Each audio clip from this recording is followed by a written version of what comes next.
welcome to a discussion of Captain Jim by Mary Grant Bruce. It was published in 1919. And usual warnings of the race, class, and gender themes, which are those of 1919. I know I read this book. I read all of the Billabongs as a child, but I can specifically remember this one.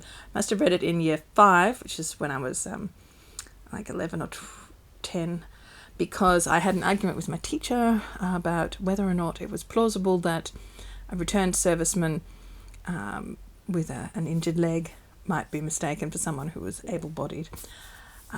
And I was arguing yes, because that happens in the book. And she was like, oh no, it's just fiction. And I was like, yeah, it's fiction, but it was fiction that was written at the time. So it must have seemed at least plausible. I don't know if I'd stand by that argument, but I can definitely remember having that argument with the teacher, who was quite a quarrelsome teacher. And so I can say for sure that I had read this book by the time I was in year 5. This is the copy that I would have had when I was a kid, and you can see I've read it so much it's actually lost its cover, and I got recently a replacement 1950s edition. Whoa, why am I not getting it onto the screen? There. From the 1950s edition. What happens in Captain Jim? Right, it opens. Jim and Wally are in Regent's Park in their uniforms, and they're reading the letter from John O'Neill about a house that he has left to Nora. And Wally points out that Mr. O'Neill has written that they may find some use for it, which he probably means wall work. And looking at it that way, they see that it's less of an embarrassing thing and much more something they can use to do something positive. And what they decide is that they will turn the house Homewood into a resting place for tired soldiers, people to rest and recover from life at the front. They go to Homewood, and it's lovely. One of the things that I always love about Bruce is the banter. So here's a description where Mr. Linton is trying to read a description of the house that becomes Homewood, and Wally and the others, mostly Wally, are interrupting. Right. Meanwhile, the lawyers tell me it's a good house, Queen Anne style. What's that? Queried Jim. Oh, gables and things, said Wally airily. Go on, sir, please. Standing in a well-timbered parkland, said Mr. Linton, fishing the paper out of his pocket and reading from it. Sorry, Nora, I can't remember all the details without the lawyer's letter. Lounge hall, 4 reception rooms. Who are you going to receive, Nor? Be quiet, said Nora, aiming a cushion at the offender. Not you, if you're not extra polite. Be quiet, all of you, or I will discontinue this penny reading, said Mr. Linton severely. Billiard room, 13 bedrooms, 3 baths, H&C. Hydraulic and condensed, murmured Wally. Jim sat on him with silent firmness, and the reading was unchecked. Excellent domestic offices, modern drainage, central heating, electric plant, company's water. What on earth? Said Jim. Really don't know, said his father. I suppose it means you can turn the taps on without fear of a drought, or they wouldn't put it on. Grounds include shady old world gardens, walled kitchen gardens, stone-flagged terrace, lily pond, excellent pasture, squash racket court. What's that? Asked Nora. We play it with pumpkins, came, muffled from beneath Jim. Let me out, Jimmy. I'll be good. But they have huge trouble getting staff. They can only get these ridiculously stuffy upper servants, like a housekeeper and a butler and a cook. They can't get any useful working servants, so they struggle with these domestic issues. They also encounter Major Hunt, who is their commanding officer. He's got a wounded hand, and he's not recovering well because he's stuck in this little London flat with 3 little kids who are not thriving because London's bad for children. So they decide that they'll kidnap the kids and Mrs. Hunt and take them to the cottage and the grounds of Homewood. And they can live there, and then Major Hunt won't have to worry about it. So they do that. That's the phrase they use. They kidnap them. They start getting a trickle of retired people coming in to take care of. The first is a colonel and his wife who's really ridiculous, twittering away, making silly conversation, not knowing anything about Australia. And she says, "A wheat belt, is that something you wear?"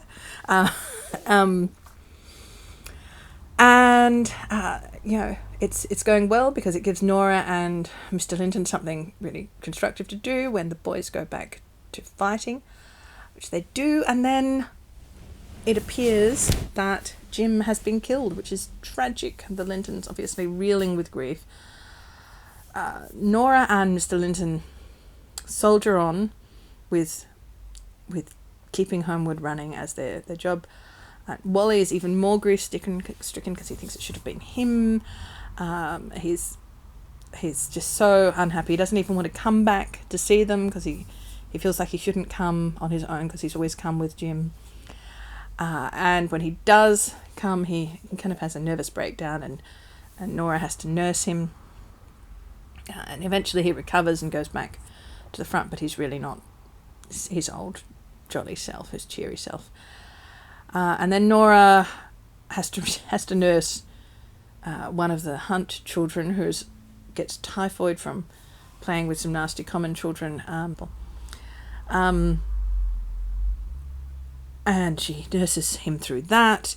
Then she's really unhappy because everything is just awful. And at that moment, we learn that Jim pops back up because he is not dead. Of course he's not dead because nobody dies in the Billabong books. He comes back. He'd been in a German POW camp. They hadn't liked him, so they wouldn't send any of his letters through. But he's been fine. He's escaped. He's made it back through occupied Europe, and he is okay. Wally arrives on leave, encounters him, Mr. Linton. They're all reunited. And that the last scene of the book is Mr. Linton standing at the door welcoming them all in when they're coming back up the lane towards the house. "Come in, children, come in," he says. Oh, it's really nice. Right, rescue time. Alright, in this book, Mr. Linton and Nora take care of the children while Mrs. Hunt has a headache, and then they just kidnap them and take them to a cottage, which is much nicer than the depressing London flat that they were living in. And Nora also nurses one of the Hunt children through a terrible fever. Nora nurses Wally through illness as well, and they run a house for tired people. So all in all, they do quite a lot of good work.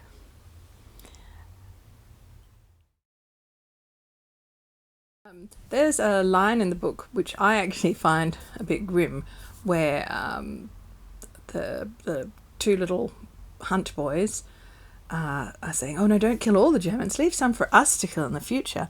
Like, yeah, well, actually, as it turns out, there is a Second World War. It's not as awful to read as the line of Ellen Montgomery's in Rilla of Ingleside, which was published at about the same time.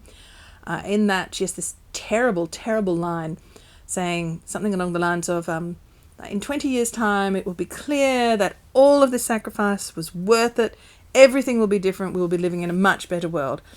And of course, in 20 years' time, no, it was far, far worse. They were going through a repeat of the same war, but in a much grimmer way. So, not good. Bruce was pro-conscription. The attempts to introduce conscription in Australia failed. She didn't actively lobby for conscription the way her contemporary Ethel Turner did.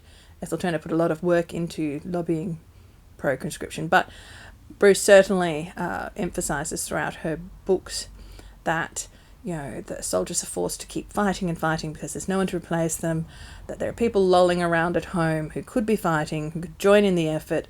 If everybody just did their part, it would all be over faster, and it's not fair on the ones who are being honourable and good and doing their part. She certainly has that recurring theme.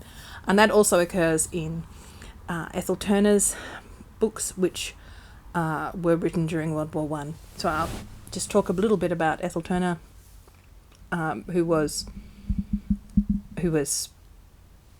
the other big children's author in Australia. She was also published by Ward Lock, and she had her first great novel, Seven Little Australians, in the 1890s. It's never actually been out of print, and she had wanted to move into adult literature, whereas Bruce was content to continue writing children's literature. She wasn't able to break into that market, and her editors were always hassling her. Her correspondence has survived, whereas Bruce's hasn't. So you can see that the editors at Ward Lock were always saying, oh, Bruce's stories are selling, so you need to do blah. I imagine they probably did the same with her, like, Turner's stories are selling, so you need to do blah. The two of them really had the market on children's literature, Australian girls' literature anyway, sewn up, and were like the main Australian authors who were chosen to be given as prizes. Now, they were most directly in competition during World War I, actually, because Bruce wrote that trilogy of books about the war, which includes Captain Jim, and Turner wrote the Captain Cub series in basically the same time frame. So 3 books about Captain Cub, who was not at all like Jim Linton in many ways, but sufficiently like him that he joins the army.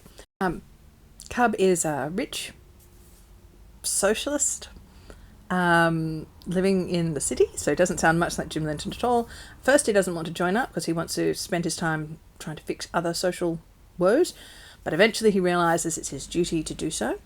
And he is friends with Bridget, who is a girl who had been in Belgium at a convent school when the Germans had invaded, and she has rescued a small Belgian orphan. The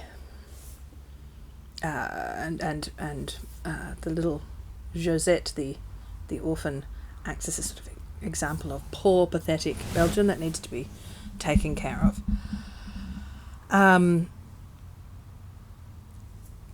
Normally, in Turner's books, women stay in the domestic sphere. In the Captain Cub ones, they don't. They're encouraged to not think about millinery and dresses and frivolous getting ahead in the social ladder. They instead take up farming and working for the empire and doing sensible things and supporting the men while they're out fighting. And of course, that's kind of Bruce's line all along. Bruce always has Nora being like a competent station worker, and in this case she's running the household, keeping everyone happy, and managing to run what is effectively a kind of a rest hospital / hotel during the war.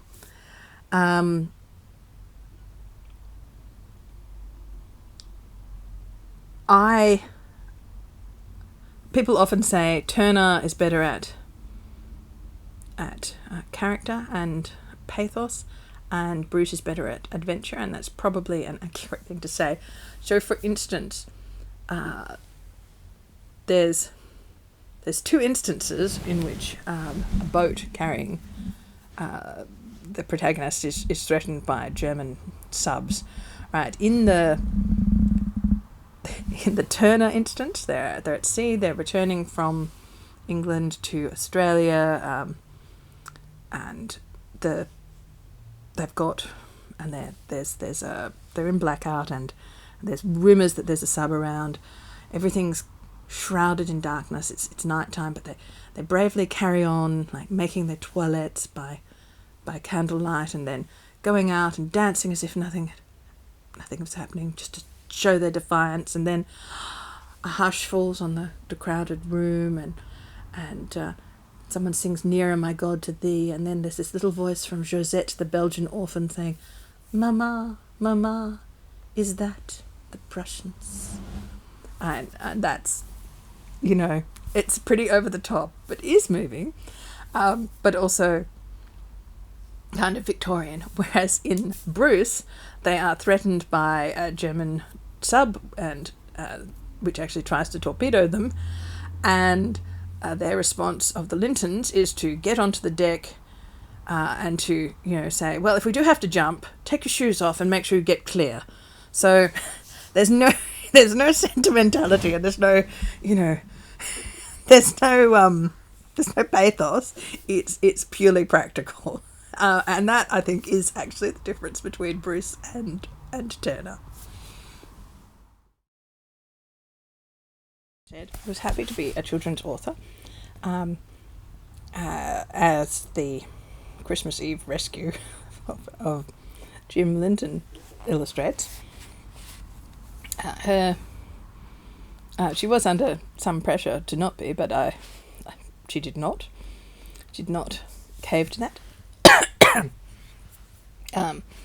Her sister-in-law, for instance, wrote, "I long for Mary to bury the quartet, begin writing from life. They, the Lintons and Wally, are a composite photograph made up of so much love for horses, so much skill at household chores, a touch of Superman, so as to always come out top dog, and a big dash of strong silent Englishman to give ballast to the whole. Mary is always at her best in reproducing places and scenes, and she has an excellent, straightforward, simple style. I don't see why a fiction should be kept up that she writes children's books. Probably it helps to tie her hands. Captain Jim isn't in any way a children's book. It is concerned with the actions and emotions of men and women." But Bruce did not agree. She continued writing and for children for the rest of her career, and apparently happily so. And she, I'm glad, because her books have a wonderful combination of humour, action, and character. If you're wondering where I found the letter from her sister-in-law, it was in one of her biographies. There are two. There's Seven Little Australians, Seven Little Billabongs, which is about Ethel Turner and Mary Grant Bruce, and there's Billabong's Author, which is by Alison Alexander. This one's by Brendan Neal. And they both came out in 1979, which is an astonishing coincidence. It must have been kind of annoying for both of them. And they're both worth a read.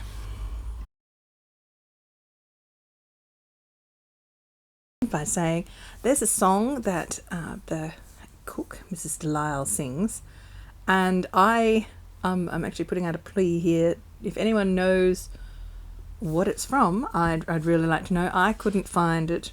My Google skills failed me. She sings, I do not ask for the heart of thy heart. All that I ask is all that may be, all that thou carest to give unto me. If anyone can tell me where this song comes from, I'd appreciate it.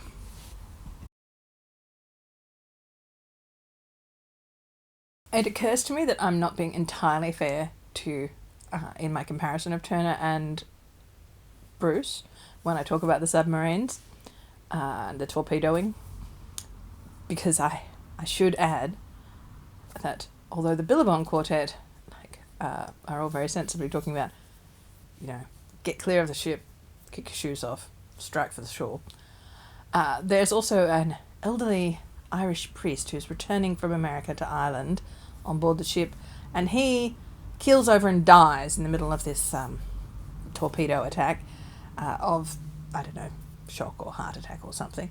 And, you know, he dies within sight of Ireland, which he wanted to return to because, you know, it was in his heart. So that is also fairly sentimental. I guess in fairness, in my comparison, I should point that out.